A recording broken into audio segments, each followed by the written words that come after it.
there's no tablet that will fix this. So I spent the next week in hospital literally mourning like my whole life, wondering what to do. Fatigue, like extreme fatigue where I couldn't get up to go to the bathroom. They told me you're gonna be like that for the rest of your life. So you're just gonna have to like alter what you do. Oh, wow. And how you do things. There's nothing that can help you. Even though I was so sick, I was very motivated to get better, but I just didn't know how. Brushing my teeth, getting out of bed, sitting at the table to eat dinner with my family. It was like such a big deal. I went to Bali a few times. I went to Fiji in December as well. I'm going to Japan in 2 weeks. I'm driving and I bought a car and that's start working. I have been partying a lot every weekend. I've been going out with my friends, doing all the things I wanted to do when I was sick, and I feel better than I even felt before I was sick. Thanks for coming on and doing this interview because, you know, there's so many girls your age and it doesn't even people who aren't your age. Yeah, when I was sick, this was like the first thing I did that helped me was watch people's like these things, like the success things. So when I was watching them, I told myself I was going to be one of them one day. So here we are. Oh, no way. Yeah, there you go. You spoke it into reality. Yeah, I did. That's so good. Tell me, how old are you now? 23. Yeah, you're still a spring chicken. And when we met, when did you join the program? I think I was 19, maybe 20. I think I was 21, maybe, like the very end. No, you weren't 21 because you had turned 21 in the program. Yes. Remember? Yeah. So I think you were 19. No. Yeah, I was quite young. Yeah, well, yeah, it was a few years ago. So yeah. I think you were 19 because it was like COVID. Yeah. Yeah, so 20, maybe 20. But yeah, I do remember you celebrated your 21st. No, I think you were just at the end of 19 because you weren't good for like 9 months. Like it took a while. You know, you were because you were in and out of hospital. Yes, I remember I couldn't join many of the Zooms at the start because I was in bed and I couldn't even like have my camera on to join them. So I just watched like a lot of the videos. But yeah, when I first even found out about you, that's when it was like a weird moment because I was in hospital. I'd been there for like 2 weeks. And then you like randomly came up on my Instagram, like one of your stories or something. And I was sitting there crying. I'd been in hospital for 2 weeks. They had done all these tests and they told me like they knew like my nervous system was a bit dysregulated, but they couldn't figure out what was wrong. And they told me you're going to be like that for the rest of your life. So you're just going to have to like alter what you do. Oh, wow. And how you do things. And I literally had no idea what to do. So I was crying. And then I came upon your thing and then here we are. And then I signed up and then, yeah. Wow. Tell me we'll get into this now because this is like, basically I want to talk about where you were, like what was going on in hospital. I do remember you messaging on Instagram vaguely saying, I'm in hospital. They said that this is like forever thing. Is this true? Like, you know, can I get better? I'd love to talk about like that part. And then I'd like to talk about, you know, how you navigated the program and the ups and downs because it wasn't super smooth sailing, you know, particularly at the start. And then I'd love to like hear some things that were like great and helpful and then things that maybe you found challenging, but you navigated. And then let's talk about the fun stuff. We'll talk about like where you're at now, what you're doing, where you want to go. So talk to me, before we met, how long had you been suffering for? Probably about a year and a half or a year. And then I was sick for a few, I think it was probably like a year after I joined the program, I really started to notice that I was a lot better. But totally. But before you even joined the program, because you were in like... I got sick in 2020, the start of 2020, I started to go downhill. And then I think I must have joined your program in like 2021, I think it was. Did you have like glandular fever or COVID? Yeah. Like what brought on your chronic I had glandular fever. Yeah, I had glandular fever. But I was already, I think I had just finished year 12 in 2019. I'd had a heap of like stress in my life and I was already a bit run down. I kept getting lots of infections, like sick. And then I got glandular fever And then it all went downhill from there. Yeah. Mm, mm. And what were some of the symptoms that you were experiencing initially? Dizziness. I was very dizzy.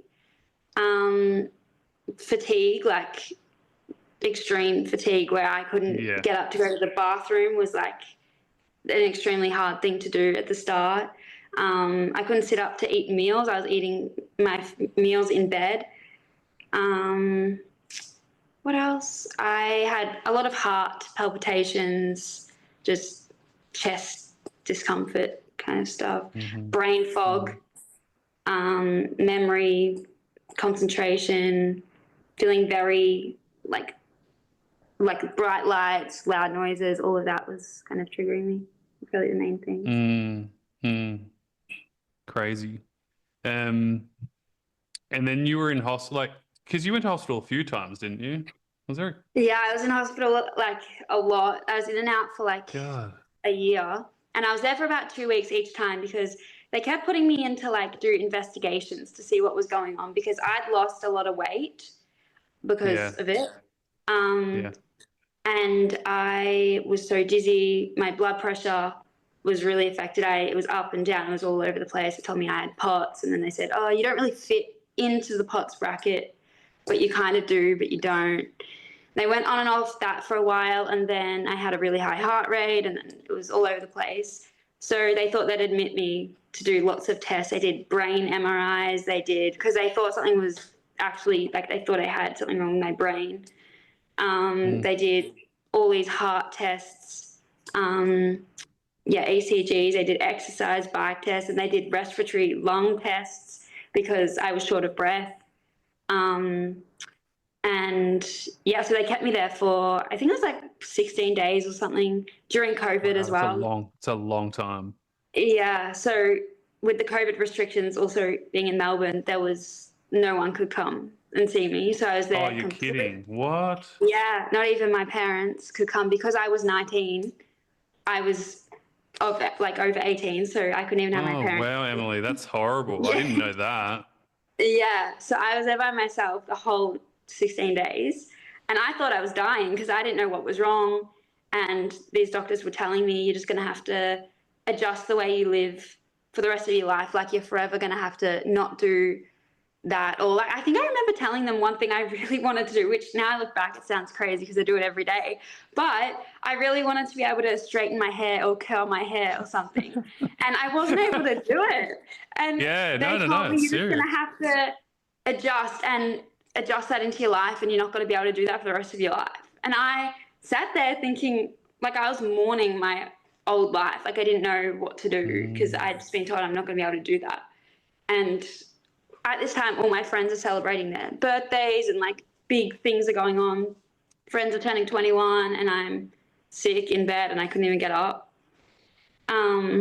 So yeah, That's scary. Like it sounds silly, like the straightening the hair thing or the curling the hair, like whatever it is. Like, yeah, but in reality, it's not. Like, if you actually think about it, like it's obviously part of what you do, right? It's who you are. You wake up, you have your routine, you do your hair, and like the world or society like just takes that for granted. You know what I mean?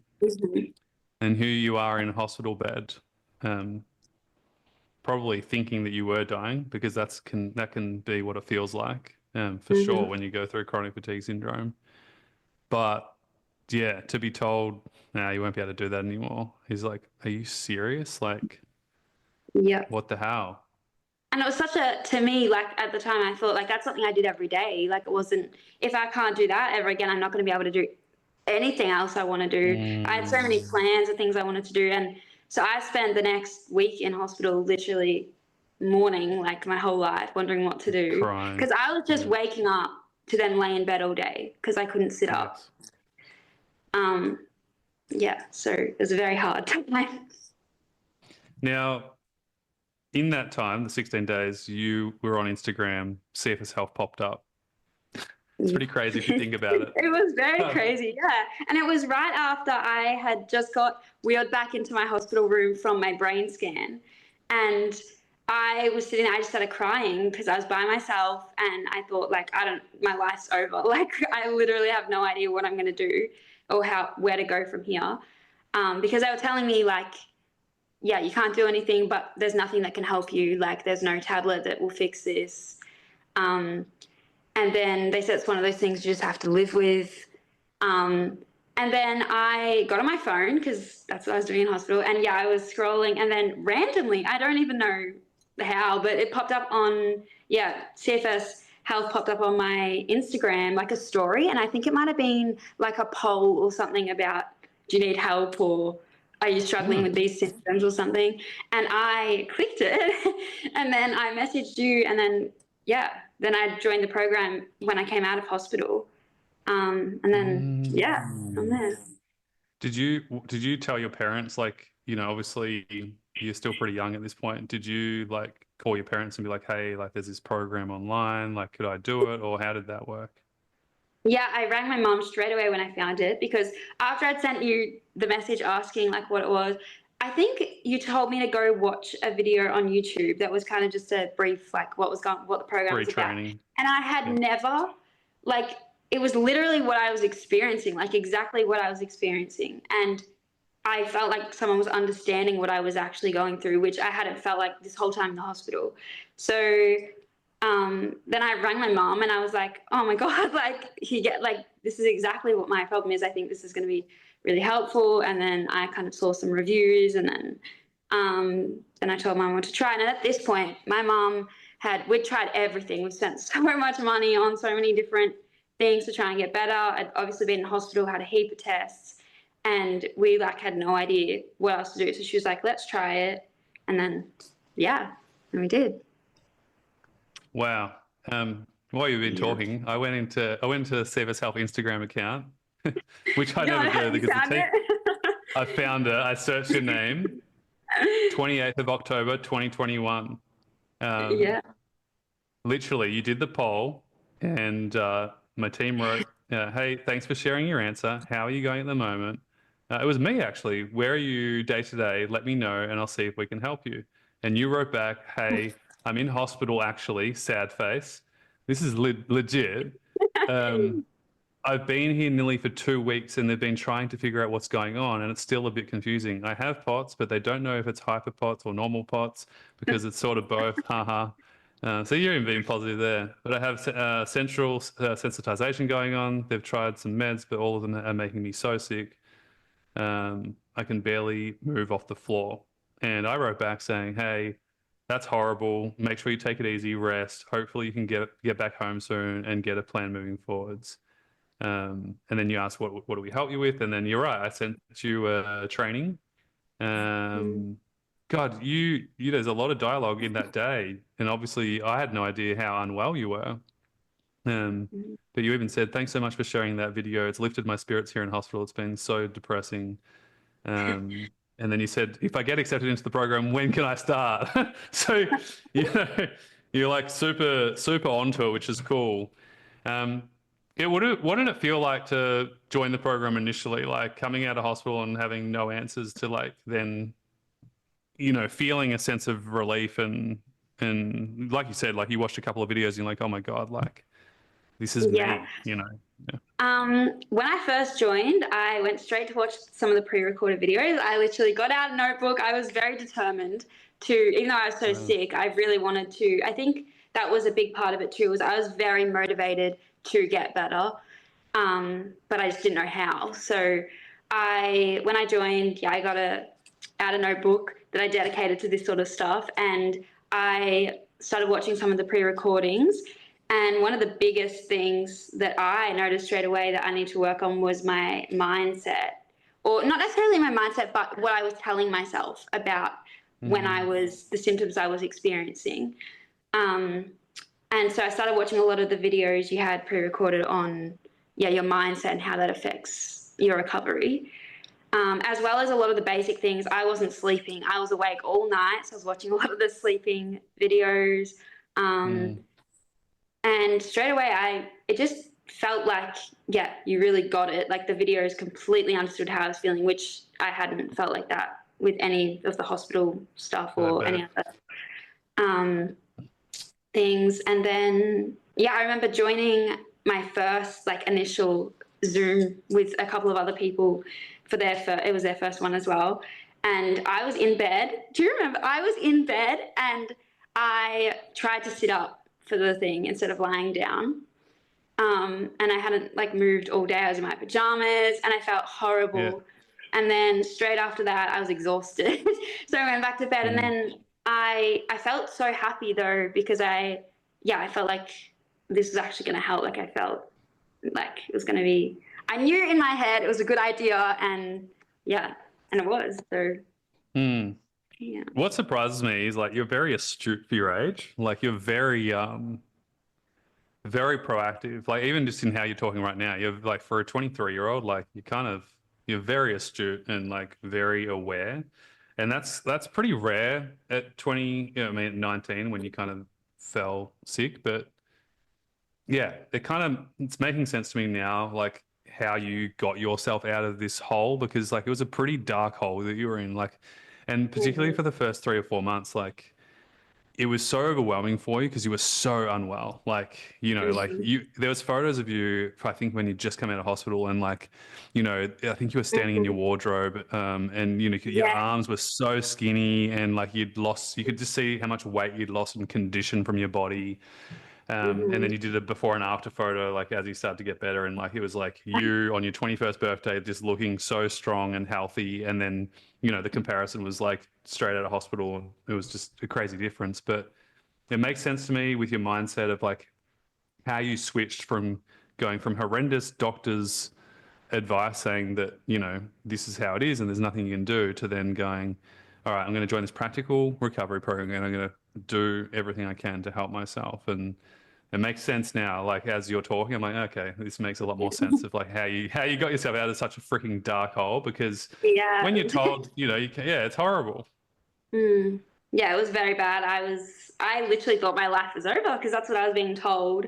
And if you can't like sit up to eat, you can't even go. I couldn't even walk to the bathroom by myself. I was so pale as well. I'd lost like 7 or 8 kilos, and I was already quite like thin. Lean, yeah. Um, yeah, I wasn't eating like barely at all. I was getting fatigued from trying to eat. Um, and yeah, one of the first things I noticed when I started to get better was because I was so pale, I started to, like, my face had a bit of color in it. I remember my mum telling me that I Mm-hmm. looked brighter in the face.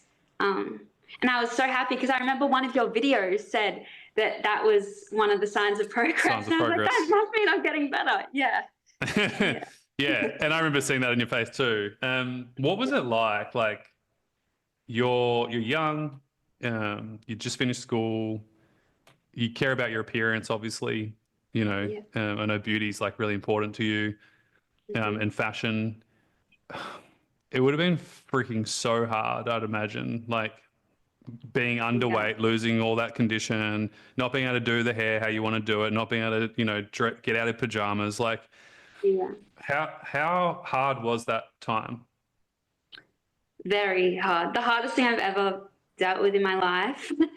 um, yeah, for me, that I probably struggled with that the most. The fact that I just didn't feel like myself at all because I didn't even like recognize how I looked because I was so unwell. But you're right, for me, like going out, dressing up, putting effort into myself and going out with friends and yeah, fashion and shopping and clothes and all of that sort of thing was like one of my biggest things that made me happy. That was something I really enjoyed. And that was definitely something I wasn't able to do when I was sick.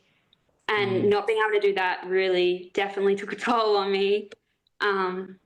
Yeah, it was How did very. you navigate? Like, because I think acceptance is one of the hardest parts, right? Mhm.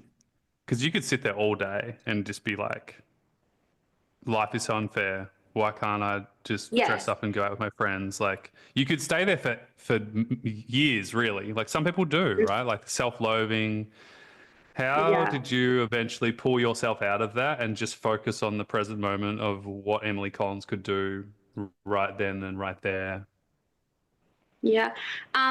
that was the biggest thing, was shifting, because when I like shifting my mindset, when I first joined, I had a lot of, this isn't fair, like I Of haven't done course. anything to deserve this, why am I like this? All my friends are Yeah. like fine. Which is true. Which is true. Yeah, and every time I would feel a symptom, I would go down the track of, like, my mind would spiral of like, what is this? Like, something's wrong. Like, I'm not getting better. I just would have all these thoughts that I didn't realize at the time, but they actually were preventing me as well from recovering. And then I started taking notes from some of the videos I watched. And I remember clearly one of the first things I did was, one of your videos was make a list of like things you can do now and things you can't do, Yeah. or something, or Yeah. what you're able to. Things that you can do. Yeah, exactly. What you can do without feeling worse, and then things that Yes. you can't do right now because they make you feel worse. Yeah. Yeah, I remember making that list, and then I started to try and base my day off what I could do. And then I remember writing down a lot of little like quote type things you had in there that was, I can't even remember what they were, but and I started to shift my mindset to, and I watched a lot of the recovery videos as well. And then from then, I kept telling myself every day, you're going to get better. Like, you're going to be one of the recovery stories. And yeah, I changed my mindset to, from just spiraling, thinking this is so unfair, this is terrible, to telling myself that this is my body, why this is happening. It's because my nervous system's dysregulated. I need to focus on my sleep, or like go back to basic type things. And I completely changed my thoughts. And every time when I felt symptoms from then on, instead of thinking how bad it was, I changed my mindset to, this is just a part of the process. You're on your way to getting better. This is, Yep. your body's feeling this way because of blah, blah, blah. You're okay. Your body's safe. You're fine. This will help you. What's going to help you Stick to right the now? process. Nice. Yeah. And then, yeah. And I just did that every single time I felt a symptom or felt bad. I would go back to that mindset instead of the previous mindset I had. And I think that probably was one of the biggest things that helped me. 100%. Like, there's like, what I see is like you fully just focused on yourself and where you're at right now here. And then before that moment, you were focusing on everything outside of my hands, you know, like outside of the world that you Yes. couldn't control. And of course, you couldn't make any progress. The first 9 months of the program for you were pretty tough, though. Like, it wasn't like you joined the program and you started getting better straight away. Now, Yeah. shifts happened throughout that first 9 months for sure. Like, your mindset shift happened. I would say that you probably weren't as depressed and, you know, like felt like crap like you did in hospital. But in terms of like you getting better, it didn't really happen for the first 9 months, like solidly. And I remember you were feeling pretty disheartened. And I think you actually reached out to me at that 9 month mark of just like, Toby, like, when is this going to end? I should try and Yeah. find that message too. Like, well, how long do I have to keep doing this for? And I think I might have said to you, and I say to all of our members, you know, it typically, like, the first 6 months, you'll get a reduction in symptoms. You won't be suffering as much. But the real tangible change happens around the 9 to 12 month mark. And I said to you something along the lines of like, you just need to keep going and stay focused on what you're doing, and you will come good. And I feel like you turned a corner from that 9 month mark. Yeah. Tell me about that. I think after I like listened to those voice notes you sent me, I flicked a switch in my brain then and told myself I was just going to take all the pressure off myself, because I was trying so There's too much hard to pressure. get better. Yes. Yeah, I was putting everything into getting better, that it was actually like, at the start of the program, I tried so hard to make myself better that I was getting overwhelmed from that. So I took pressure off myself and just told myself, you're going to be better. It's just, you know, it's the process. And I stopped putting so much pressure on myself and just went back to basics and let it be. And then, yeah, it wasn't until, probably 9 months in that I started to, when I let go of the pressure, I just noticed that. That's so good. Yeah, I noticed that my body, like my capacity of what I was able to do in my everyday life, just was slowly, very slowly, but gradually increasing. And then I Give me some started to have a big examples. Like what? Yeah, tell me, like, what are some crazy things example is like brushing my teeth, opening my Perfect. curtains, getting out of bed. sitting at the table to eat. I remember the first time I went to go eat dinner at the table with my family because they'd been like wanting me to sit out there with them for a long time, and it was like such a big deal when I was able to sit there and eat dinner, which was probably about nearly 10 months after I joined the program. So then I started to like have a bit of a routine. I'd get up, I'd go brush my teeth, I'd open my curtains, then I started making my bed, and then next, like in a couple of weeks time, I felt a little bit more energy, I would incorporate going to sit outside, and then I just slowly increased little by little things that obviously opening your curtains or brushing your teeth to a normal person doesn't sound like a big deal, but for me it was. Dude, when you're going through chronic fatigue syndrome, it's a freaking huge monumental deal, particularly when you're so low with energy and decondition. What's cool is, for me, listening to this, is you followed the program perfectly, because we always talk about you need to build daily function first before you do structured movement. Yes. Right. Yeah. Because like you can't go to the gym if you can't even open the curtain, right? And so like the curtain, they're very like micro movements, but it's actually building capacity just by you making the bed, even making the bed, right? You're using your shoulders, you're standing up, sitting at the table, all these things, you're building capacity through daily function. So like the way that you're speaking is like, you did it in the right way. And then I think the pressure was the biggest thing for you. It was, Yeah. Yeah.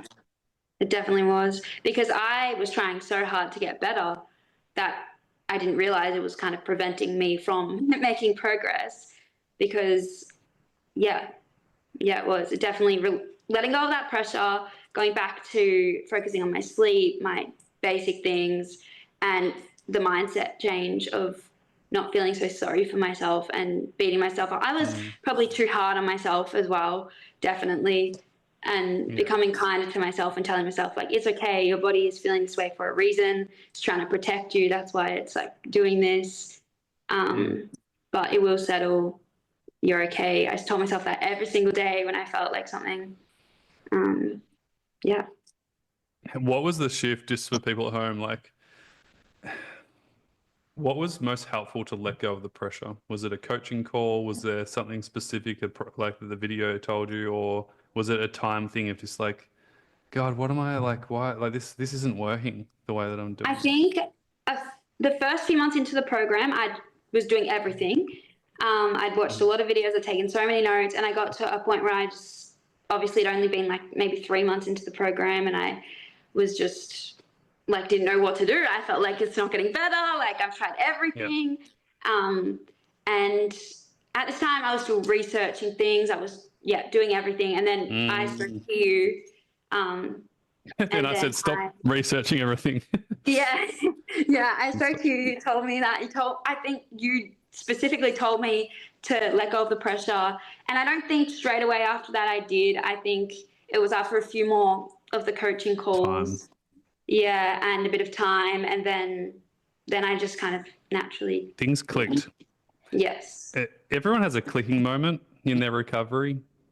Yeah. And for you, it was like 12 months in, or actually, no, I think it was like 10 to 11 months in, it clicked. But then there was a big click at like the 13th month mark or something. Yeah, there was a few, because I was in the program for like 2.5 years. It was quite a while. There was definitely lots of little clicks along the way. And then there was definitely that second one where I was like, my life's actually coming back together now. It was big. You messaged me and you're like, Toby, I'm getting better. Like, I'm actually getting better. Yes. And I remember. And then I messaged you like maybe 6 months later again and said, I'm going to Bali. And then, if there were 3 things, like, this is super great. Like, there's so many gold nuggets that you've dropped already. If there were 3 things that you got out of the program specifically, that helped you the most in hindsight, like if you zoom out of the 24 months, 2.5 years that you were with us, what were 3 things that were major, that were super helpful? The way the mindset change, the way you view your symptoms and how to deal with them, and how you speak to yourself about how you're feeling. So kind of like that's that health focus versus symptom focus, yeah? Yes. Yeah, I remember specifically writing that down in one of the first pages of my journal, of my notebook was, yeah, switching your focus. And there was a whole video on that I watched. And that video really changed my mind. Like just watching it was really interesting because it made a lot of sense to me. And also feeling understood made me obviously want to try that even more. Another thing was focusing on inside, like things in me rather than external things, like trying medications, trying like getting rid of that and focusing on my sleep, my nutrition, the way I spoke to myself, my routine in my day. Little things like I remember because I was having so much trouble with my sleeping at night time, going out to sit in the sun first thing when I woke up for a while. I remember you telling me to try that, and I watched a video on that. That was a big thing. So Also, number two, like it's interesting because the health focus process is the very start of our approach at CFS Health, right? Like one of the very, very first things we say to you is like, all right, no more symptom focus. We don't focus on symptoms at CFS Health. yeah. We focus on building your health, which will, as your health goes up, your symptoms go down. But then the second thing for you is like, all right, you took it a step further where it's like, all right, I'm not going to, medication and supplements and all that stuff can be super useful. In fact, super beneficial for some people who need it. But like the 90% of the changes happen from within through the holistic approach. So like number two for you was having a holistic approach and staying committed to that approach. Yeah. I think another big thing about the program, just in general, that helped me was the fact that I found even the Facebook group chat was great because there was so many people that were dealing with the exact same problems, and I hadn't experienced anything like that because I didn't know anyone else who was dealing with what I was dealing with. I thought it was just me and I was broken and no one else. I couldn't explain to anyone else what I was feeling because no one understood, but everyone in the group got it. And then joining the Zoom calls, everyone was in the same sort of or similar situation. And having those sort of people be able to help you and motivate you and see their progress, watch their stories, see their things they're struggling with are the same as you. That really, really helped me to feel like I wasn't alone, like I wasn't the only one that was dealing with it. And that definitely helped me get better, having that supportive like environment. Yeah. You were super accountable. Like the thing I loved about you is you really utilized the program to its full potential. Like if you look back, like you really did. Like yes, there were months where you were busy and you were living your life, which is the whole point eventually is to go out and live your life. But for those first really hard periods and the good periods, you used it to its potential when you were struggling to ask questions, get help, get coaching, and know what you need to do right now.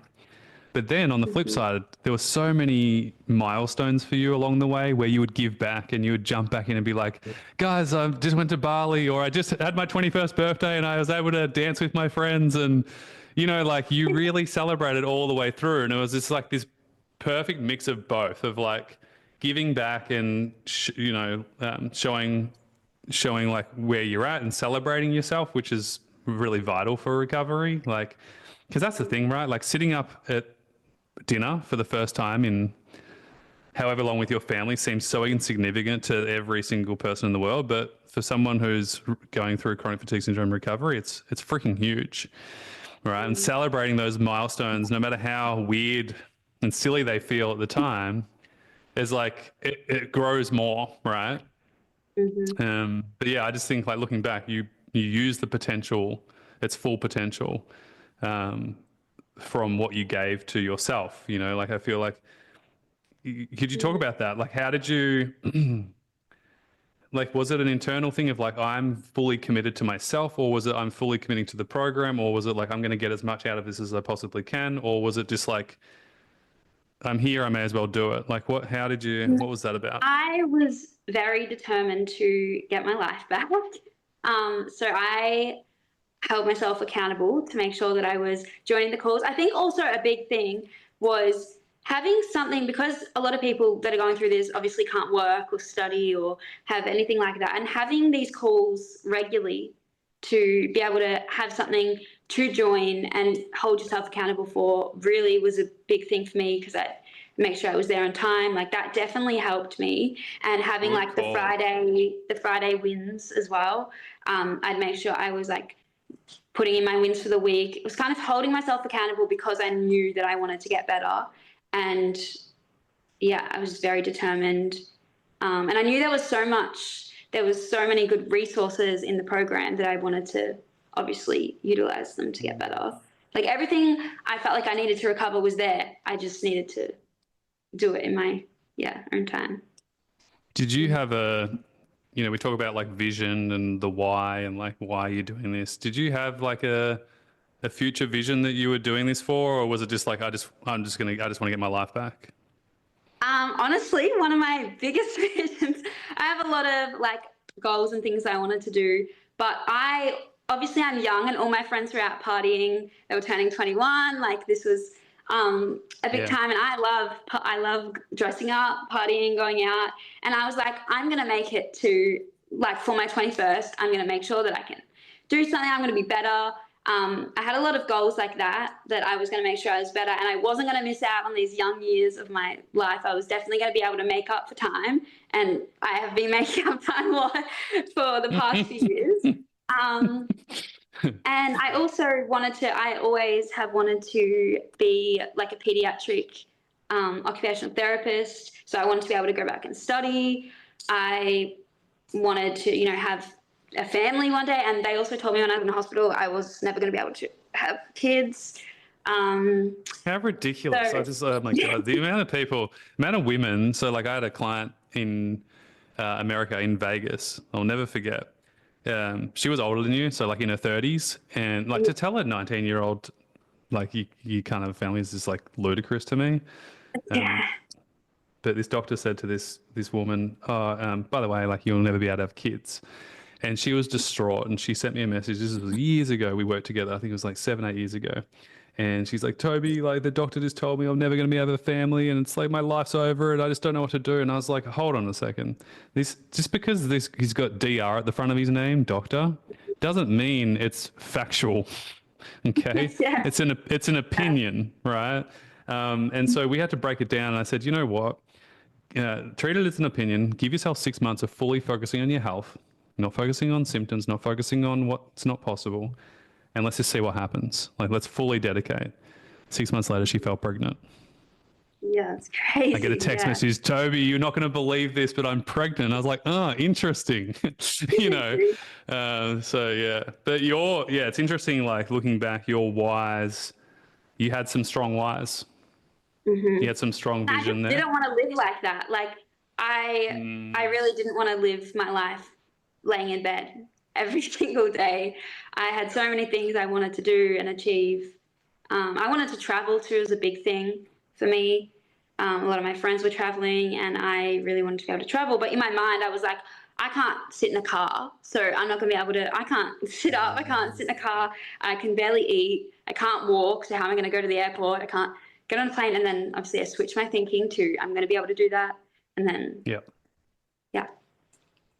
And just I feel like what you did so brilliantly is like, so I would say number 3 is like the vision and like your attitude, not giving up. But like I feel like what encompassed you to get better was like having the big vision, and like, but because you were such at low capacity, you just focused on where you're at right now, and you didn't worry about like, how am I going to get on the plane? You were just like, all right, I'm going to build my walking up. I'm going to build my strength up and my stamina.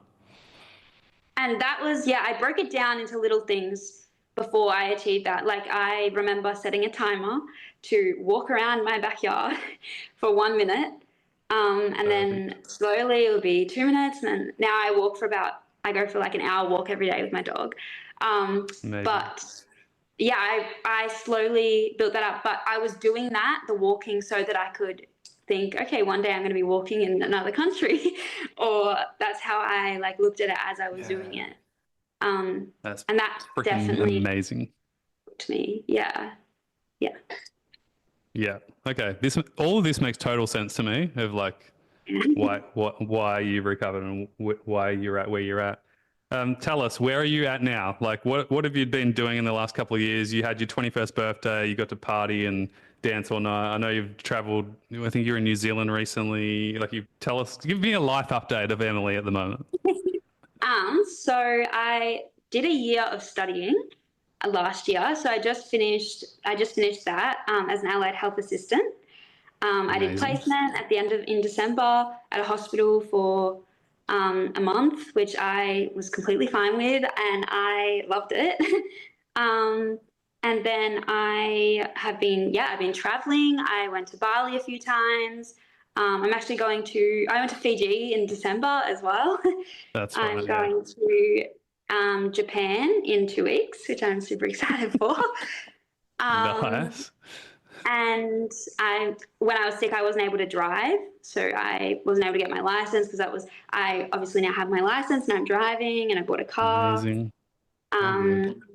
Yeah, I'm about to start working. Lots of good things. I have been partying a lot every weekend, I think. I've been going out with my friends. Yeah, doing all the things I wanted to do when I was sick, and I literally was dreaming about, I'm doing. And I feel better than I even felt before I was sick, I think. And I have a whole different mindset. I learned so much through being sick. I'm not glad that it happened to me, but my mindset now after being sick, I'm so much more grateful for everything I'm able to do. And I think I appreciate everything more than most people my age, because I don't think until you get sick or something happens that stops you completely, you don't really realize. But I am so much kinder. I'm kinder to myself. Like, I'm a better person. And I'm just happy, like a lot happier. But yeah, I'm back. I can exercise now. Driving, traveling, working, studying, partying, everything I wanted to do. So sounds pretty good. What's a word, like, what's 3 words or a couple of words to describe how you feel now? Like, it's like, I don't know, you're living a pretty cool life. Yeah. Like, satisfied with my life. Happy. Happy's like, no, it doesn't really even explain. Like, I don't know a word. Grateful.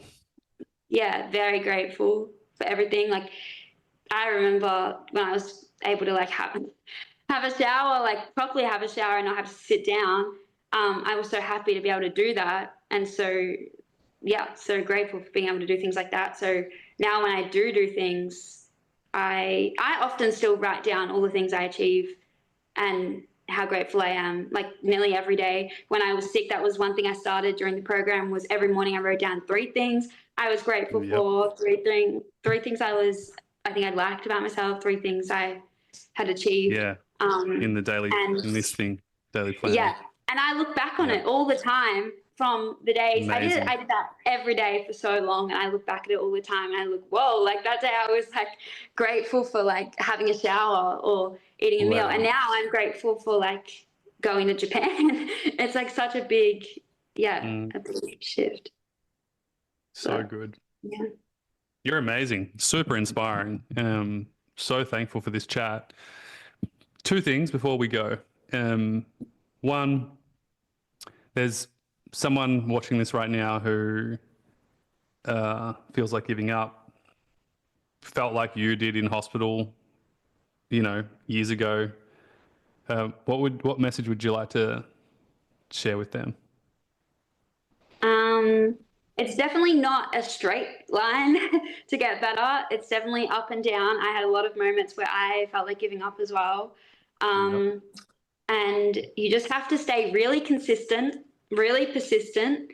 You have to be driven and want to get better, and really dedicate yourself to get better. But don't be so hard on yourself. Tell yourself that your body will fix itself and it can heal itself and you will get better. And yeah, that's probably the biggest thing. It's brilliant. We have a saying. Well, you've been out of the program for a while, so you probably haven't seen it, but we have a saying that when we do the right things at the right time, the body heals itself. And that's ultimately what you did. Yeah. And Emily, there's a bunch of people here right now who are in the program, or they're thinking about joining the program, but they're skeptical. Like they've tried lots of stuff like you did with your mum, obviously before. What do you have to say about the program if someone's thinking about joining? I would say definitely go ahead with it. At the start, obviously, I had no idea what I was signing up for when I first joined. And it was probably the best decision I've ever made in my life, because I don't think I wouldn't be where I am today if I didn't learn the skills and the knowledge I gained from the program. My mindset would have been completely different, which would have stopped me from recovering. And yeah, I would definitely recommend. Yeah, I had tried so many things before this as well. I probably had been on like 10 different medications that tried me on. Oh, I wow. had been a part of so many like physio programs, a lot of other recovery programs, all the tests, so many things I tried, and nothing seemed to really be sustainable, or actually I couldn't really see much progress. But until I joined the program. But you definitely have to stay consistent, because it doesn't just happen like that. But you do start to notice little shifts, and then eventually it like all clicks. And then it kind of goes quick after that. The more you do things that make you feel better and happier, then you start, doing more and more. So definitely join is what I would say. So good. Everything he's saying is just so powerful. I think you're going to be a great OT one day, whenever that day comes, if you decide to do that, or a coach. Thank you so much for being here and doing this, and just for being you. Yeah, you really are inspiring. You've inspired me today, and we'll stay in touch as we always do, because I love watching you do your life, and Yeah. who knows what you're going to be doing in a couple of years' time. The world's your oyster, really. You get to do whatever you want, and I think that's the most exciting thing about you, is that you get to choose, and you get to create your own path, which is the richest thing we can do in our lives. So yeah, well done for you for getting to where you're at today. Yeah. Thank you for your help. As I said, without the program, I would not be where I am. So thank you. Yeah, it's a pleasure. Thanks, Emily. Appreciate you, and we'll speak to you soon. Bye. Au revoir. Bye.